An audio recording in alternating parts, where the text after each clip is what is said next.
Good morning, everybody. Welcome into this week's long form episode here on Mining Stock Daily as we get you into the last day of trading and actually into a long holiday here in the United States and also in Canada. So we will be back Tuesday morning with the morning briefing.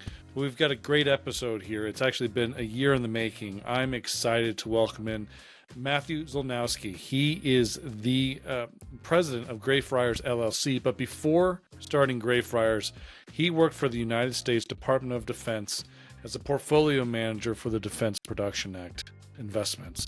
So we go really in depth on critical minerals, rare earths on a week where the USGS also published their draft list of critical minerals. We talk about that list. We also bring in a lot of the in-depth intricacies of the MP Materials deal. Will we see more similar deals down the pipeline? And we also talk about potential legality questions regarding continued investments by the executive branch and the federal government into these companies. So a lot to unfold here with Matthew. No better person in my mind to really ask these hard questions with more than Matt. So I'm really glad we could get him in there. Special thank you to Integra Resources, Revival Gold, Visa Silver, and Equinox Gold for their continued support of Mining Stock Daily. And as always, please leave a review, hit that like, subscribe, and share with like-minded people. All right, everybody, let's jump into my conversation with Matthew Zolnowski. Have a great, long, safe holiday weekend, and be well.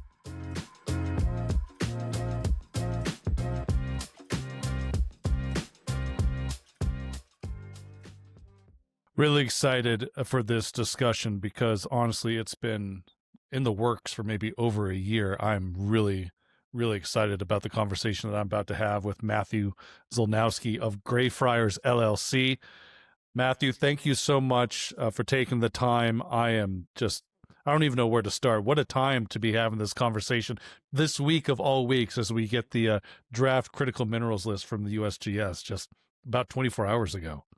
Yes, it is most certainly an exciting time to be in the critical minerals and national security space. It feels like every single day I open up my laptop or pull up my cell phone, and there's always something new. I know. Well, you do not do many of these interviews, so for that I am incredibly grateful. For people who are unfamiliar with you and your work, I mean, let's just brief rundown. Obviously, now you're the president of your own firm, Greyfriars LLC. Before that, you were a fellow at the Wilson Center, a fellow at the Heritage Foundation, but I think really importantly, you worked for the U.S. Department of Defense with the DPA investments as a portfolio manager for a few years. And so you are pretty intricately knowledgeable of the workings of critical minerals, the supply chains, and the role for Department of Defense. Can you kind of, did you wake up one day in undergrad and say, I want to work in minerals and mining and apply that to the U.S. government?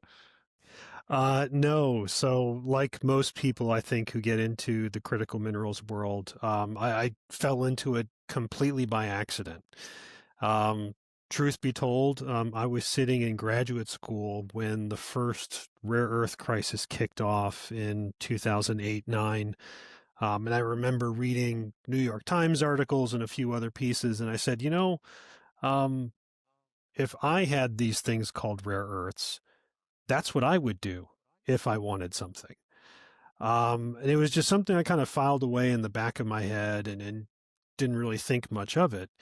And then when I was going for my first job in Washington, D.C., or I should say my first, adult non-internship job in Washington, D.C., I happened to get signed up with a great government affairs lobbying firm, J.A. Green and Company, where in addition to working with traditional and non-traditional defense contractors, they also worked with metals and mining companies, everything from Canadian and Australian juniors all the way through to major metals and mining companies. And so again, it was one of those, oh yeah, I remember what rare earths are. I was in graduate school when we talked about that last. And it just, from there, it just kind of snowballed one thing into another and into another. And in a decade and a half later, I'm still here doing it. Yeah, it seems like obviously more attention to rare earths and critical minerals now. I mean, there was a lull there, when you first got introduced and people, there was a big market for it, and then quickly kind of died off. Hmm. And then there was just lack of sentiment, lack of understanding. Nobody really cared. There's other things happening, but here we are now. Hmm. So if you look back this last 12 years from that last cycle to this cycle, how do you kind of reconcile the kind of the interest that percolated at one time, died down, and is now Hmm. percolated once again? Yeah, I mean, truth be told, especially if we were to compare kind of the long arc of, we'll say from like 2008 or so to the present, and what accounts for kind of the peaks and troughs in interest. Up until the present date, the principal indicator of interest was how much did those rare earths happen to cost. When rare earths were cheap, you certainly had a lot of junior developers who were saying, "Hey, I can't raise a lot of capital at these prices." And then you had major consumers who are saying, "Hey, it's not a problem here because my rare earths are cheap, so crisis solved." Then when you see prices skyrocketing for whether it's export controls, export quotas, environmental crackdowns, whatever the case may be, COVID, now all of a sudden prices are going up and now it's a problem. It's a problem for the consumers, but it's great if you're trying to raise money to get your project built. So there was just this mismatch between what the supply side could offer and what the demand side was looking for. And, honestly, it's only in the past couple of years or so. I mean, I'd say arguably, say 2018 onwards, that you really started to see very serious movement by at least the US government to start to really kind of close up some of those supply chain gaps. And was it kind of that Inflation Reduction Act that really kicked this off? I mean, was that the catalyst, or was this happening even prior to the COVID years and the amount of, cash, this kind of reshoring Hmm. type of mentality? Yeah, so it really got started much, I mean, certainly from a government spending perspective, it got started well before then. Mm. Again, I would go back to probably 2018 or so to say, that's when the first pretty serious sums of money started to move.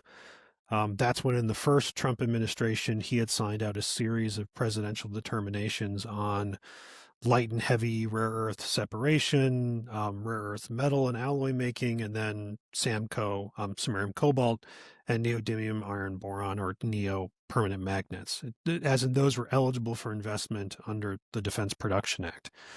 But that being said, though, frankly, because there had been so little investment in the rare earth supply chain in the United States for such a long period of time, you couldn't just go straight from president signs thing to let's go build it, because that industrial base Mm. just really didn't exist.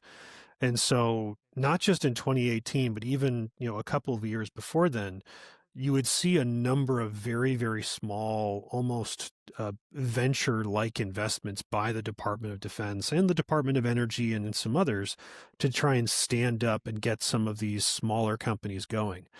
And in a true venture model, a lot of those companies didn't make it. Some of those companies, though, were incredibly successful. A good example of this is Novion Magnetics, formerly Urban Mining Company.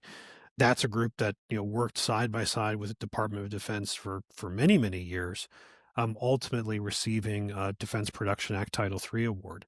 And there's many other case studies like that of companies kind of working through the venture like R&D programs and then graduating through to the large capital investment to actually go build a commercial facility.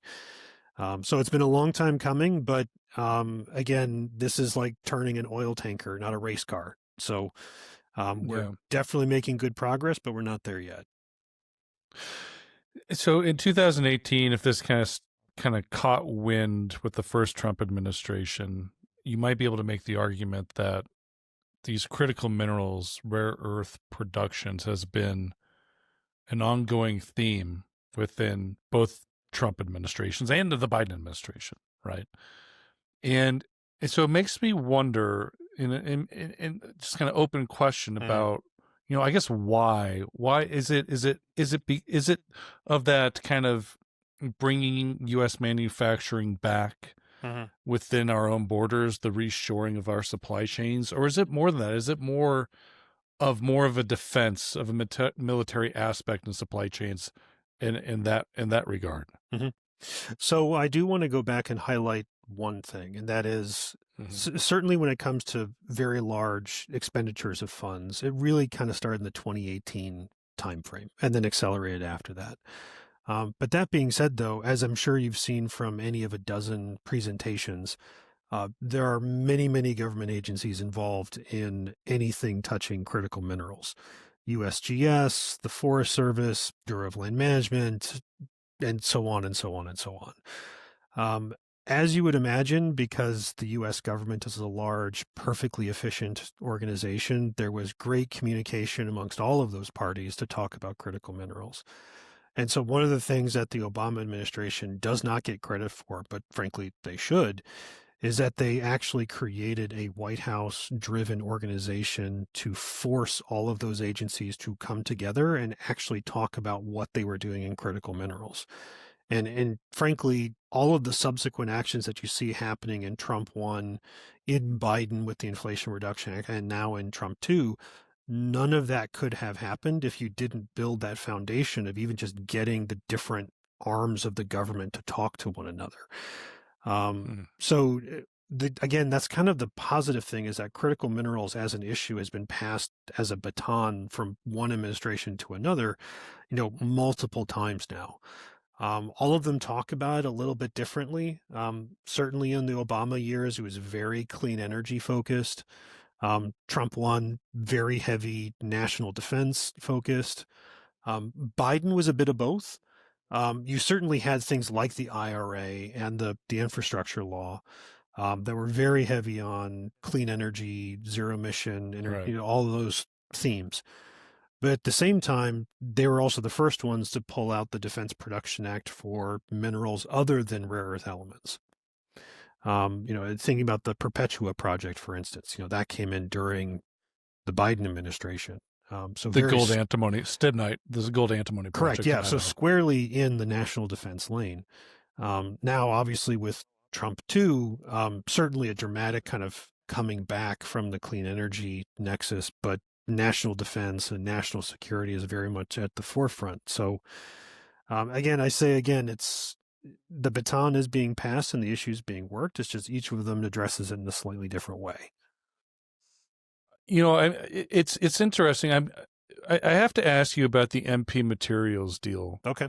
And to be quite honest with you, I'm getting a little tired of asking about the MP Materials deal. Okay. But I do, because I don't think there's anything to really hash out with the deal itself. We've covered it. We know what's going to happen, or what has happened. Uh-huh. But I do think it sets or maybe the question is, does it set an interesting precedent of how the administration, whether it be this Trump administration or any administration going forward, whatever happens in 3.5 years, Uh-huh.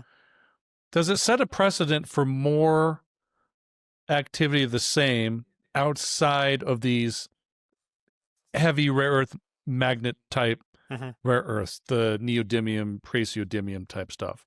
Where does that? I have a hard time believing this is a one and done type of Uh-huh. deal, and that there may be similar deals like this, kind of gathering momentum somewhere else. Is that a fair assessment? So over the long run, I don't know. In the short run, it certainly seems like this administration wants to do more of these kinds of transactions. But even then, these kinds of transactions are a pretty significant break from the traditional role as it's conceived of the US government in private markets. So of the type, I think it makes sense to put the MP Materials deal, the Intel deal, we're taking an equity stake there. The potential, or I should say, the deals with AMD and NVIDIA. Effectively, it's almost call it a streaming arrangement for their exports to China. And then news today about potentially the U.S. government taking equity positions in some U.S. defense contractors. Um, that's a significant break from the traditional way that the U.S. government has gotten involved in companies. I mean, usually that happens when there's a kind of a too big to fail type problem or some other type of systemic risk where, but for the government being involved, some bad thing would happen. Think the 2008, 2009 financial crisis. Think the investments in American automotive companies, Right. Fannie and Freddie, for instance. And the idea is that once the government's involved, it tries to get out as quickly as it can. And so thinking beyond the Trump administration, I don't know. That's such a huge break with our history about how what we've perceived of the role of government in the United States that I don't know if that has staying power because everything about that is so very new. How about the legal precedent for the government to take equity positions without, an declaration, an emergency declaration during Hmm. the Great Financial Crisis? Hmm. Obviously, it was all hands on deck. You legally make the argument that Hmm. saving the auto industry by taking equity positions by the federal government was necessary, and in hindsight, probably did some good. But the federal government doesn't own any equity in the auto industry Hmm. anymore. That's my knowledge. What's unclear with me in this side of things with the investment not only in rare earth elements but also advanced technologies is the administration is proclaiming we the people now own equity in these companies, but what's the legal precedent for them to do so at this current time, and has there been any sort of you know uh, communication about if they will lessen that equity position or sell that equity position in the future? You and I have worked in mining for a long time. We've seen booms and busts, right? So Yeah, this is no different. right. So first on the legal authority. So caveat up front, all the information that I have about this is just coming from what MP Materials filed in their 8K. The Department of Defense, at least so far, hasn't put any kind of, say, like strategy or press release or statement or anything describing most of the MP transaction. They did put out a short press release about the $150 million loan part of the deal, but nothing about the price support mechanism, nothing about the equity deal, the parts that are the kind of the biggest and most expensive. Um, in terms of the authority that was cited, they do rely on traditional authorities under the Defense Production Act. I guess the analogy I'd use is kind of like, pants and suspenders. Um, you know, the loan agreement is, I'll call it the kind of the pants of the transaction. But the belt and suspenders that actually makes it work is the Defense Production Act. So, as I'm sure you may recall, the president did declare a national emergency with respect to critical minerals, early in the administration. And a part of that included a bunch of delegations from the president to the Department of Defense to use Title III of the Defense Production Act to stitch up critical mineral supply chains. So that's one critical piece that authorizes the deal to go forward. That being said, though, there are a number of things in this transaction that are, let's say, outside the normal government procurement process. And the reason they were able to do that is there's another portion of the Defense Production Act that, I'll just be honest, amongst us DPA nerds, and there's like 10 of us, so I'm sorry. But we call it the without regard clause. And reduced to its simplest, what this clause says is um, disregarding any other provision of U.S. law, with the exception of the Anti Deficiency Act, the DoD in this case is authorized to enter into an agreement for up to 10 years to secure supply of a material that is critical to national defense. The without regard part waives all other portions of U.S. law. So things like the requirement for competition, the requirement to abide by normal federal acquisition regulations, those things can all be kind of tossed aside. And the 8K says as much that they were. However, the one piece that you do have to comply with is the Anti Deficiency Act. And the Anti-Deficiency Act, in its simplest terms, means the executive branch can only spend the money that the Congress gives to it. Right. So you can't spend more money than the legislator gives you. It's the whole power of the purse idea. But again, this is one where, given the magnitude of the transaction, and depending on kind of the modeling assumptions that you put to the price support mechanism and the EBITDA portion of the deal, it's really not clear how much this transaction actually costs. And it's also not clear whether or not there's actually enough money in the Defense Production Act fund itself to pay for this transaction. And there's some unclear language in the 8K itself about the extent to which either near-term amounts of the contract are actually covered, and some of the out years are still kind of open liabilities for the DoD. But again, that's an area where the Department of Defense and the U.S. Congress in particular need to have kind of a heart-to-heart about how this deal came together and how they're going to pay for it. Any sort of sign that Congress is kind of going to go with this? I mean, have they expressed any support for this deal, or non-support, I guess, just given their responsibility within the government? Yeah, so I certainly have not seen any public responses from folks on Capitol Hill about this.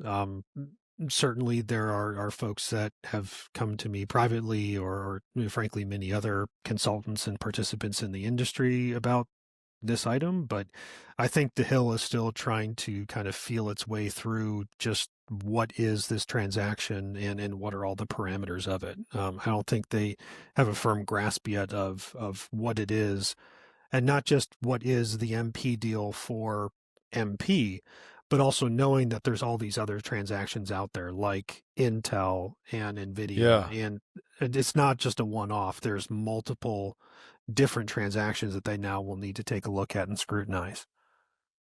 And I think this is why I ask about, does this set, how much of a historic precedent does this move set? Because we see the deal with MP. We roll the ball down the hill a bit. We see the Intel, the NVIDIA, AMD deal. And we're at such a interesting juncture where the economy appears very fragile right now. Middle lower class definitely getting the squeeze. The S&P and the Nasdaq really hinging on a few stocks, and we are recording Tuesday morning prior to NVIDIA earnings. We have no idea what happens tomorrow, but it can go either direction. Obviously, I won't make a forecast on that. But when you have so much concentration in a few equities for the majority of the index, that's a dangerous situation. And so if we were to see some sort of about face in U.S. equities, given the hyper-financialization, where there is continuing fears of a recession, and I'm not saying it's going to be, like a great financial crisis by any means, but does the administration now have enough ammunition to basically fill the coffers of more of these equity positions, call it an emergency to save the economy?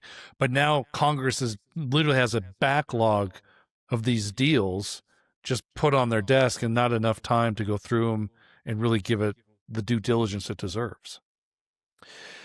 Yeah, so a couple of ways to get after that. First is just taking an equity position in a company. It's a tool in the tool chest. And so for some transactions, taking an equity position may be the most efficient and expedient thing to do to, either rescue a company or to meet some other government objective, whatever that may be.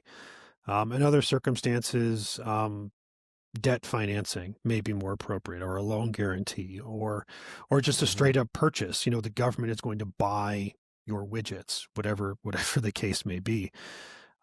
So again, it's not that an equity instrument is good or bad per se. I mean, that's not really the issue.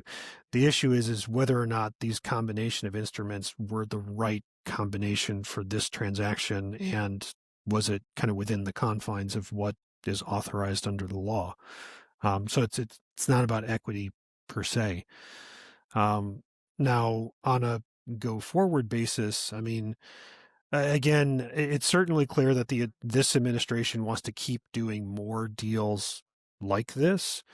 But again, this is such a kind of a significant break with what has been done in the past in non-emergency situations, that it kind of begs the question of, what are future administrations going to do? Are they going to continue to use um, presidential determinations of emergencies to invest in other things, such as clean energy or God knows what else? Again, considering it would be at that president's discretion. So the short answer is I really don't know. Certainly since the MP deal was announced, I've tried to go back and find any other circumstance when this without regard clause was used in another DPA transaction. So I've been scouring kind of congressional archives, going back to the 50s, and so far I haven't found anything yet. Doesn't mean it's not out there, but it looks like so far this might be the first one. So it's a first in type. Yeah. My friend Paulo Macro, I don't know if you know who Paulo is or follow him. Great guy. He writes a newsletter on Substack. And he put out a note this week, and it just kind of hit me. And I think the words were just straight on perfect to stop and think. He said, "The central planning selection of winners and losers used to be called socialism." Is this administration picking winners and losers? And is this going down a rabbit hole towards something that is definitely not capitalist at the heart? Yeah. So I do want to take the winners, picking winners and losers thing on directly, because I think that critique is a little bit overused. Okay. So just to give a for instance, certainly anybody who's ever been in the process of underwriting a project, you probably see hundreds or thousands of pitches from projects on any given year. But you can only actually underwrite so many of them. And you have your own investment committee process that down selects them to even further ones beyond the ones that you think are good. So, to be perfectly fair, the private sector picks winners and losers all the time. And often in far less transparent ways than governments do. And again, when it comes to government tender processes, the government puts out its lists of requirements. Companies put together their best bid, and it's done in a competitive manner, and the best contestant wins. And if you don't like it, you often have the ability to apply to the Government Accountability Office, the GAO, and to file a protest if you think the government was unfair or unrealistic in their tender process. I don't know if you have that same kind of recourse if, like, you don't get picked by the PE fund to get your latest round of financing. So, we need to be a little bit fair on that front. I think, to your point, though, what makes this one a little bit different, and again, I'll use the MP deal as a transaction, as an example here. That transaction deliberately states that it's taking those requirements for competition, those requirements for using government acquisition regulations, and tossing them aside. And instead of following those rules, we're going to do something else entirely that's just for them. And we only have to disclose it once we've already signed the deal and it's done.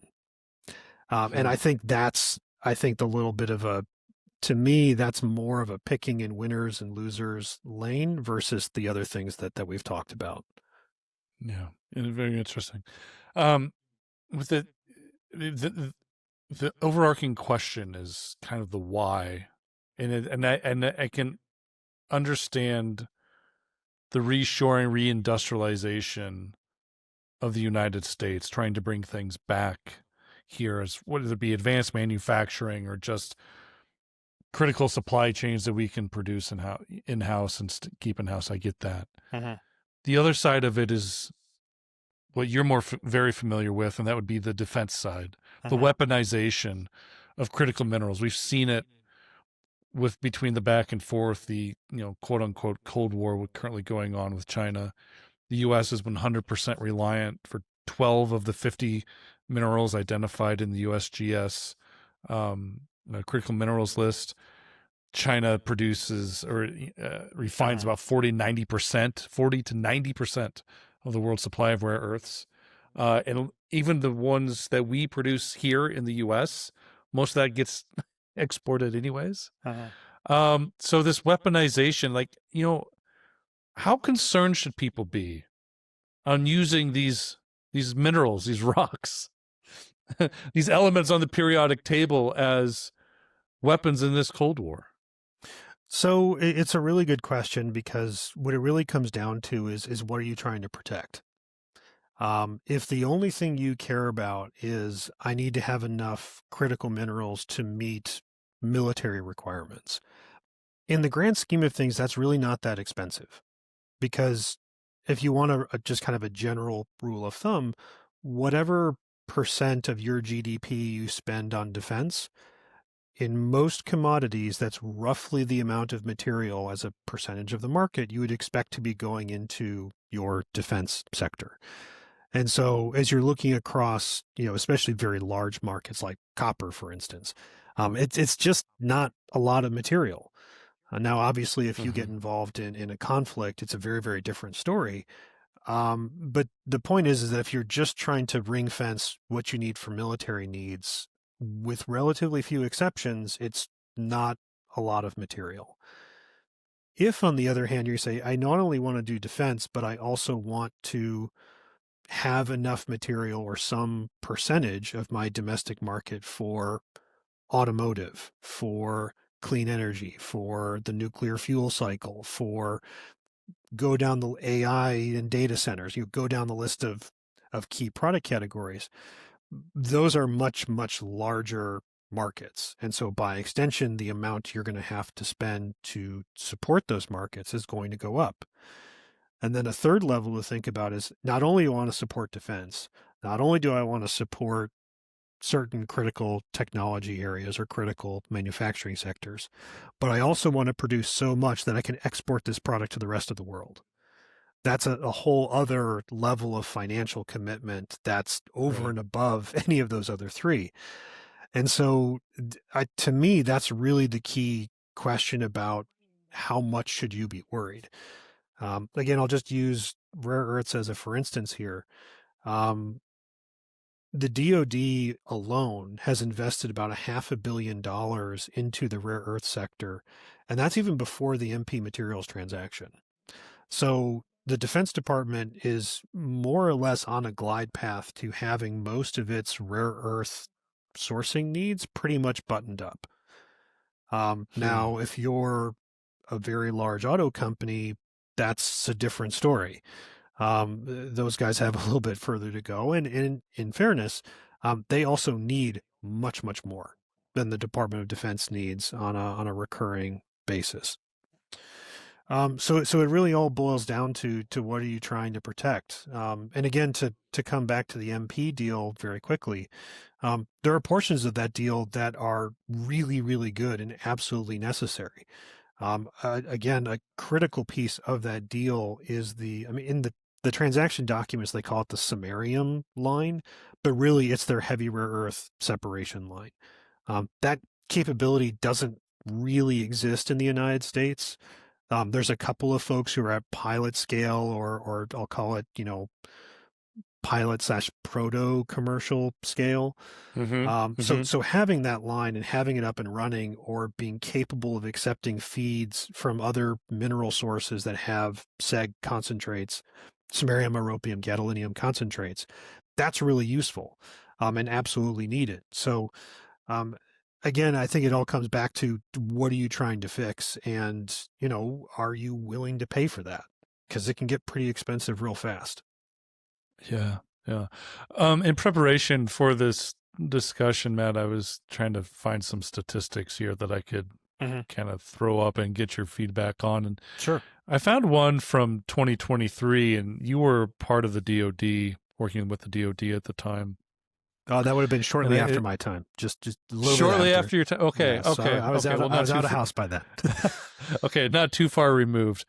But the stat really jumped out at me, and you can tell me if it's incorrect or needs to be adjusted. The value of the U.S. National Defense Stockpile, the NDS, back in 2023 was estimated at a mere 1.2% of its 1962 value. Just because of mere depletion of those stockpiles. Is that in line? I mean, is that something that's is that correct? I mean, we just completely depleted without any acknowledgement of replenishing these things for decades now.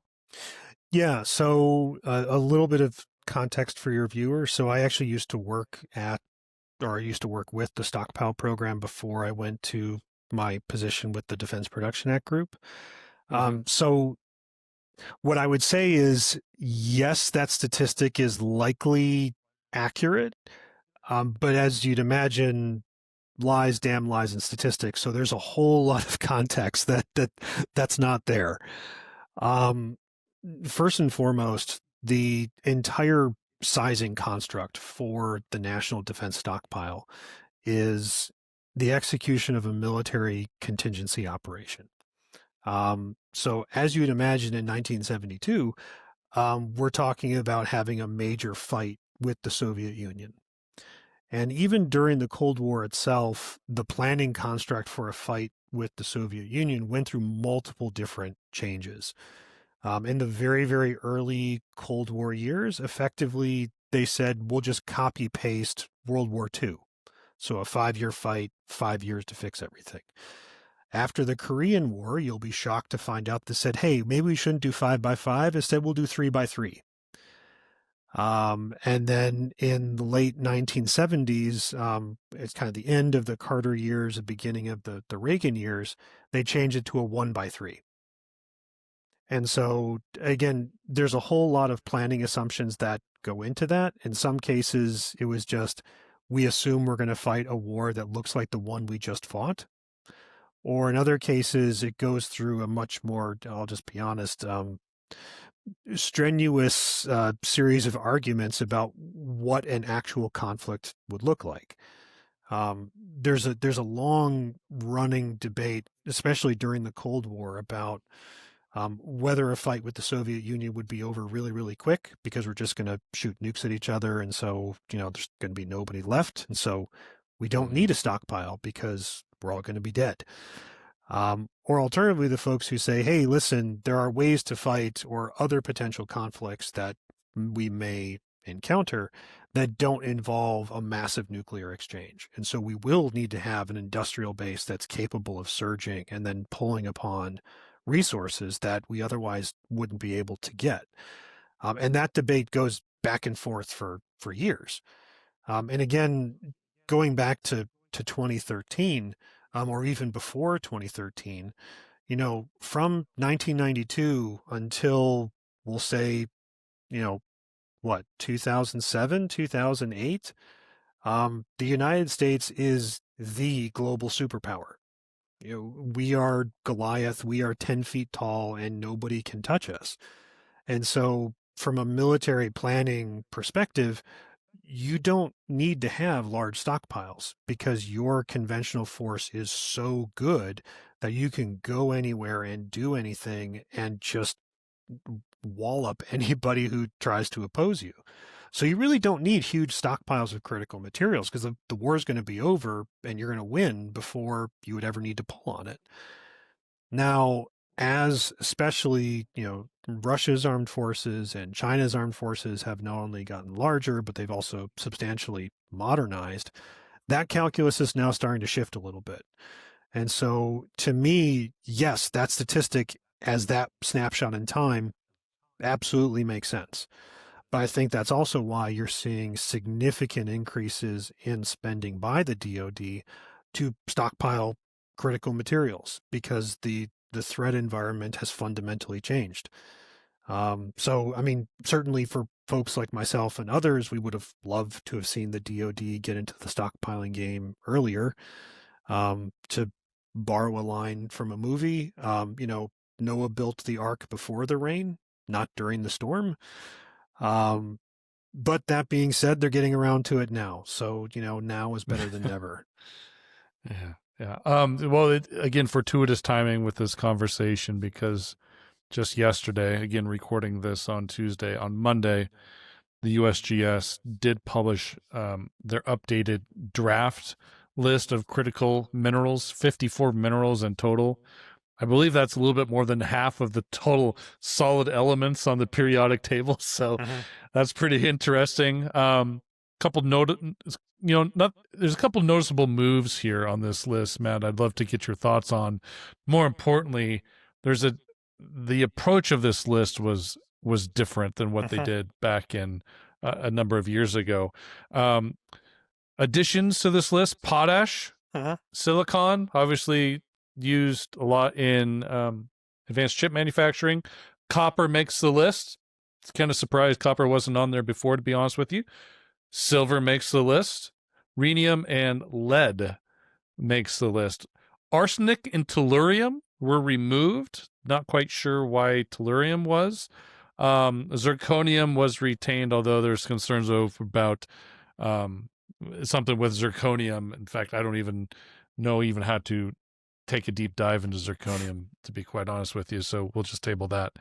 But what's interesting about how they went about this list is that the approach was, it was the methodology they used to quantify on an economic impact of supply chain disruptions.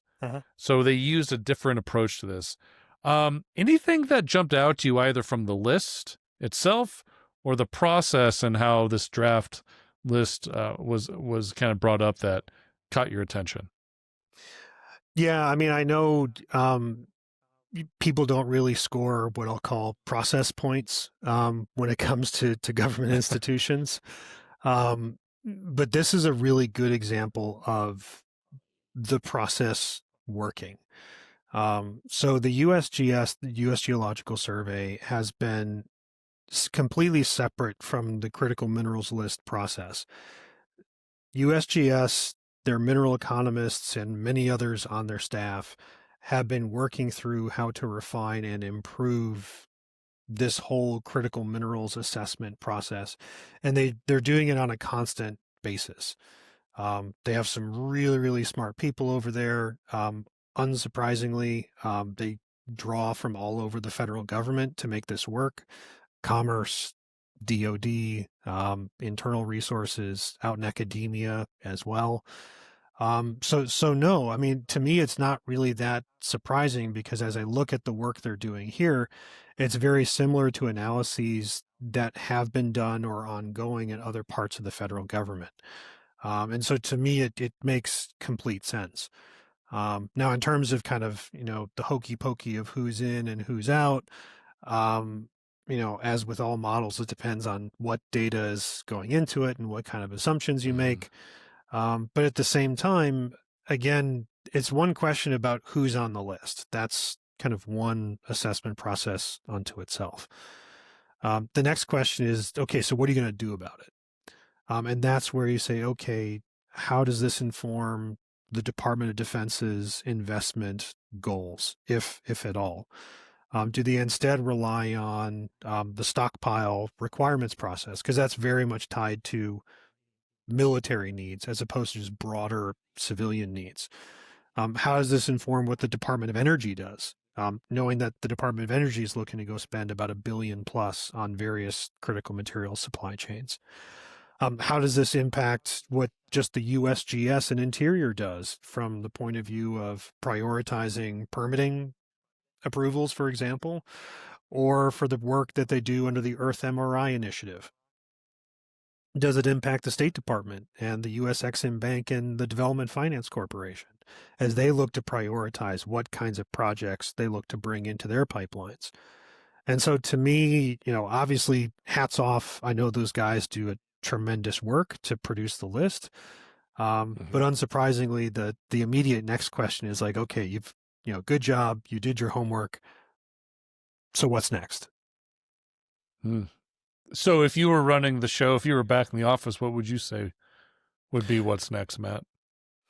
Just at DOD or writ large? At writ large. Okay. So first things first, and this is certainly one where I guess I'll take it on the chin for having not done this when I was there. And that is, you, it's really hard to come up with what I'll say the critical minerals strategy. Because as you would imagine, solutions that are really great for the zinc market might not be a great solution for the tellurium market, which might not be a great solution for Hmm. the lead market, which might not be, and so on and so forth. And so, frustratingly enough, if you really want to do the job well, you can't have one critical mineral strategy. You need to have one for each of them. You need Multiple, to yeah. be tailoring what it is you're doing to the specific problems that you're trying to fix. And in a perfect world, again, I'll just use copper and nickel as examples here. In many cases, there are great critical mineral by or co-products that come along for the ride. And so in some cases, if you can solve for one problem, you can kind of tack on three or four others and partially fix or even completely fix other commodity markets that weren't even the core objective of the investment. Um, so setting aside the do a tremendous amount of staff work and come up with 50 bespoke critical mineral strategies. One of the things that I think the Department of Defense could really work on, and this is again not sexy or exciting, but it's the day-to-day blocking and tackling of executing the job that they need to do. So I'll give you an example of day-to-day blocking and tackling. There's Hmm. been a tremendous amount of announced investment in the manufacture of rare earth permanent magnets. Novion, EVAC, Vulcan, and USA Rare Earths. There's a slew of companies that are either already in the space or announced that they're planning to get into the space. In a perfect world, the Department of Defense would like to buy from those companies. As you would imagine, though, getting to become a qualified supplier to the defense industry is really, really hard. Yeah. So you not only, just to kind of lay out a for instance, you would not only need to qualify that your magnet meets, for example, a chemistry specification.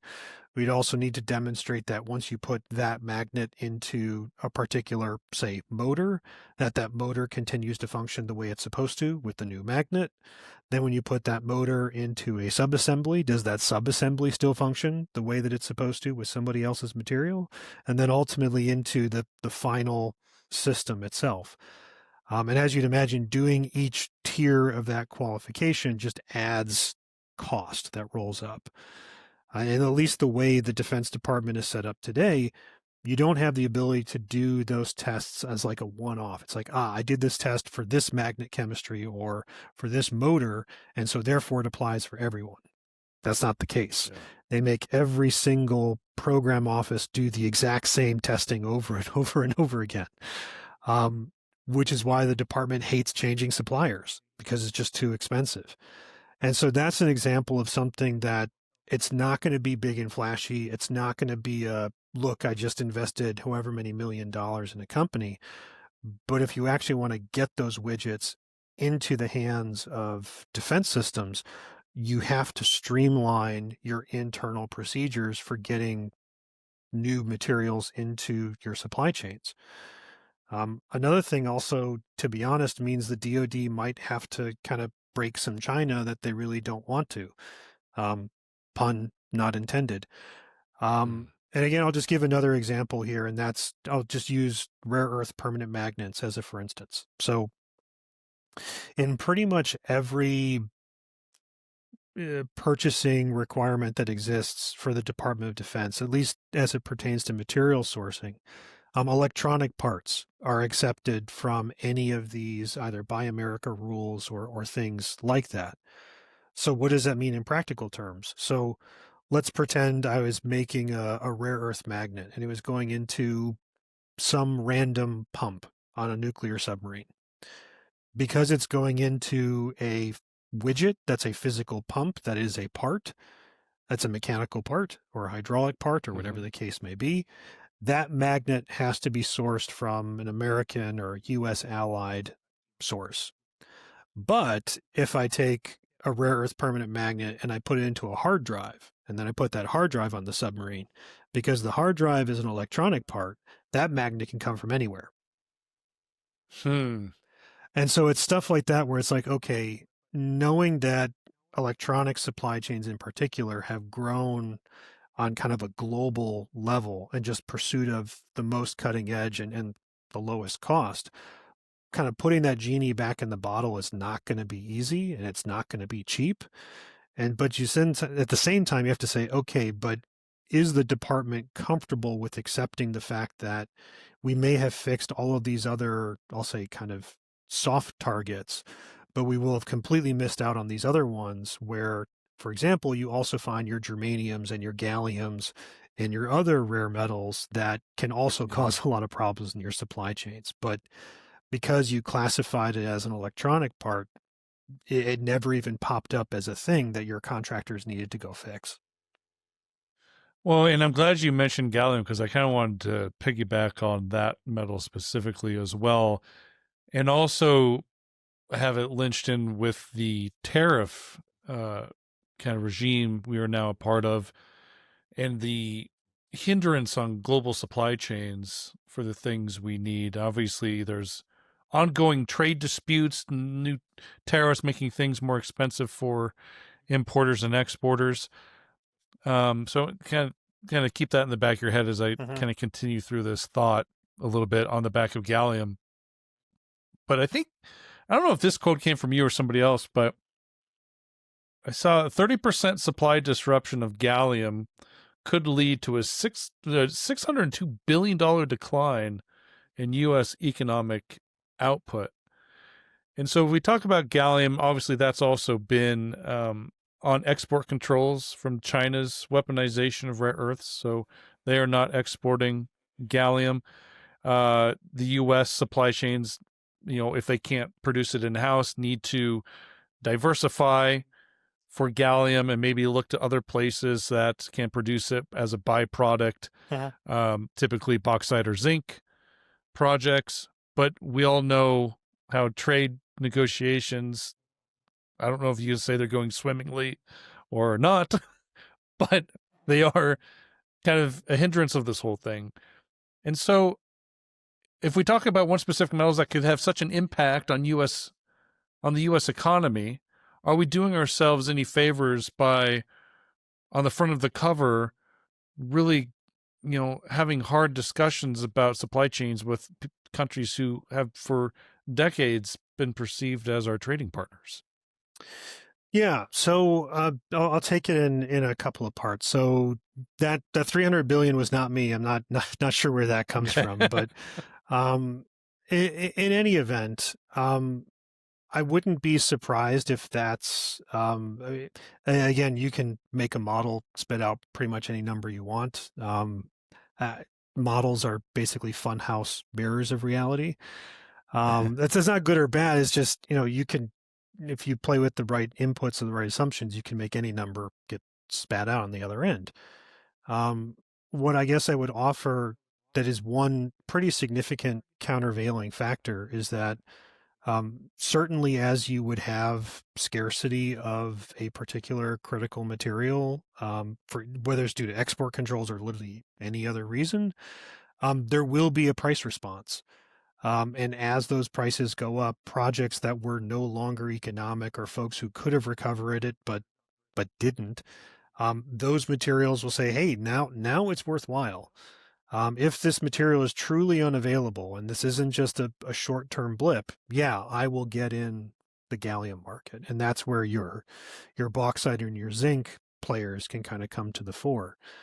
That being said, though, again, that's a medium to long-term solution, unless you're doing incremental capex on an existing site. And so again, I think that's an appropriate role for government to step in, is if you have one of these, again, short-term crises where the signals to industry are very mixed and capital is hesitating to jump in, precisely because, for example, maybe the export controls get lifted and gallium is cheap again. Then you may need to have some sort of incentive from either governments or otherwise, large offtake partners, whatever the case may be, to make that business case work. To me, that's an appropriate role of government when you have those kinds of market failures. Um, and again, when we're talking about something like gallium, I mean, it's not like copper. I mean, gallium is a tiny market. So Yeah. really, you would only need a handful of projects to get into production. You know, one, two, maybe three at the outside, and you more or less have the problem fixed.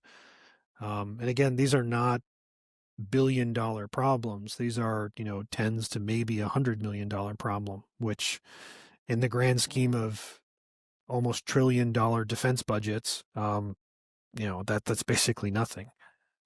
Do you think that these other kind of niche metals like gallium would need a similar action that we saw in the MP Materials deal that's provided a floor for neodymium, praseodymium, so these producers actually could put some economics on it rather than say, well, we have it, but we don't know what we can do with it because we can't put any numbers behind it because that market not only is controlled by China, but is just so economic for us to even process. Do we need that? Do we need more of that? So this is where it's going to jump into political theory. So very much my opinion here rather than say like a textbook answer. Um, my personal preference is that if the government were to get involved, which we'll just say for argument's sake, in this case, the government should, it needs to pick one side of the transaction.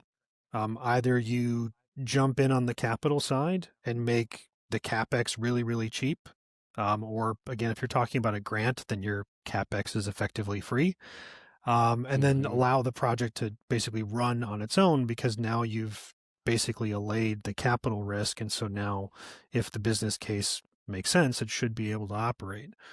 Or alternatively, if it's a matter of where cost of capital is not the issue, or even with, capital being free, the business case is still negative, then maybe the government needs to jump in on the other side of the equation and actually jump in as a purchaser of that material. And again, providing a price that makes enough sense to sustain production of that critical material. Personally, I don't like it when the government tries to do both of those at the same time. Again, my theory is that you're using effectively one government subsidy to pay off another government subsidy, for lack of a better way of putting it. And so it'd be more efficient, or you'd be better off doing one or the other. But again, I think the real risk in going into the second lane on the buy side, and this applies in I think any circumstance, is that as soon as that buy side kind of demand pull goes away, then the business case kind of falls in on itself. You certainly see this in industries that, for example, like the Soviet Union propped up, that as soon as those government subsidies went away, they just kind of fell in on themselves. And so that's something that you've also got to be prepared for, is that does the various financial incentives that you're giving to a company, does it actually enable sustained production over the long term? Or do you go into that investment knowing, hey, I only need to buy X amount, and then once I have X, I know I've satisfied my risk for Y number of years, and you just say, hey, I'm willing to accept that this facility may shut down. And so as a decision maker, you got to figure out where you want to be based on the problem you have in front of you. Which makes the scenario so fascinating, because for every 4 years we discuss about how mining companies just can't run an operation going from one administration that's going to be supportive to another administration who's going to pull the permits and review them for the next 4 years, back to another administration who's going to fight for them. So there's that.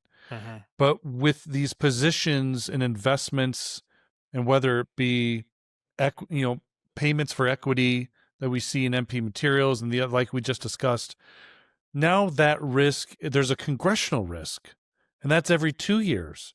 So depending on the review within Congress of getting these deals done, with the midterms next fall, we don't know what's going to happen.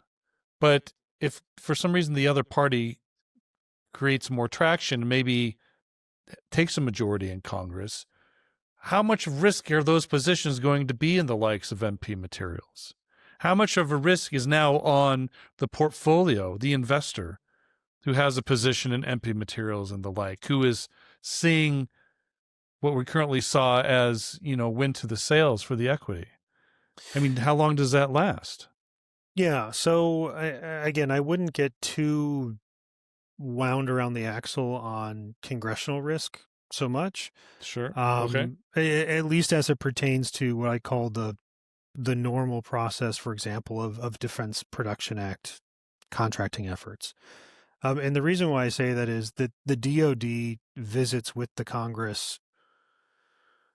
Jesus, I mean, when I was doing it, we were meeting with them almost monthly. And during the pandemic, even more frequently than that. So they absolutely knew what we were planning to do and what was coming next. And so that level of transparency was frankly critical to enable them to trust us that we knew what we were doing and they didn't get surprised by any transactions that we were doing. Or if there were any material departures from what we had said before, there was a way to say, hey, this emergency came up. We had to change gears. Here's why. And as you'd imagine, they're reasonable people and they get it. Furthermore, again, this is another thing that's unique with the Defense Production Act that's different from, frankly, most other government programs that are out there, is that with most other government programs, once the Congress gives you an appropriation, so your money, that money only lasts for a certain period of time, either 1, 3, or 5 years. And once you reach the end of that period, it is a use it or lose it function. And so that's, when people joke about government employees like buying, 500 printers and like 10,000 reams of paper, like that's where that comes from, is, oh my God, I'm going to lose my money. So just go spend it. The Defense Production Act program is one of the few programs, I don't know if it's safe to say it's the only one, but it's one of the few where once Congress appropriates the money to that account, the money doesn't expire at all. And so once it's there as a portfolio manager on the DoD side of things, you don't have the same kind of, oh my God, it's September 30th, I need to go spend $50 million. It's okay, this isn't a good deal, this isn't a good structure, I'm going to hold on to my money. Or alternatively, hey, you're a great technology, but you are just not ready for this level of commercialization and scale up yet. Go spend another 12 months in the lab, come back next year, we'll talk about it then. And so again, I'd say that especially for some of these bigger kind of nameplate programs, there's a lot of those kind of internal checks and balances that take that risk off the table. And frankly, I think makes it a really great partner to an industry like the metals and mining sector, where you do have these waves of, oh my God, rare earths are hot. Oh my God, battery materials are hot. Oh my God, uranium is hot. Oh my God, copper is hot. And because the DoD doesn't have to deal with the roller coaster of where the commodity price is every day, they just care about, but I have a need for rare earths. It's irrelevant where the price is on any given day. They're going to go and meet their investment objective because they need rare earths. And so to me, that's why I think those programs are actually the perfect partner for an industry that has this level of volatility. This has been a great conversation. I cannot thank you enough. Like I said, this was more than a year in the making. And the first time I met you, we shared the stage with Mark Chalmers of Energy Fuels. I think Kip Mars of Western Alaska Minerals, is now Alaska Silver, was on the stage. And then the CEO of, was it Appia Rare Earths out of Brazil? Correct. And it would be interesting to go like re-listen to that panel discussion from more than a year ago and see if it applies with all the dynamics that we've seen happened in, the last 6 months and see if it still stands or how that conversation would evolve now. I mean, it'd just be fantastic. Maybe I'll try to get Tim Mulch to send me that. Maybe he's got a recording of it. I'm sure he does somewhere. But yeah. I'd almost be terrified to listen to the sound of my voice, but that's okay. You don't want to be accountable for what you said a year ago. Now the dynamics. But no. I mean, I think that although certainly many of the sort of near-term dynamics have changed since our discussion a couple of years ago, at the end of the day, we're still talking about the same handful of minerals problem children. We're still talking about rare earths. We're still talking about battery materials. We're still talking about uraniums. We're still talking about the same stuff. So, regardless of the roller coaster, we still have problems we got to get after. Yeah. Before we let you go, tell us more about where people can maybe find you, inquire about your business, who your clients, what kind of clients you work with, or anything that you can maybe share. So maybe if people are interested in doing more work with you, kind of know what they need. Yeah, sure. Again, if folks want to reach out and get in touch, usually the best way to do that is through LinkedIn.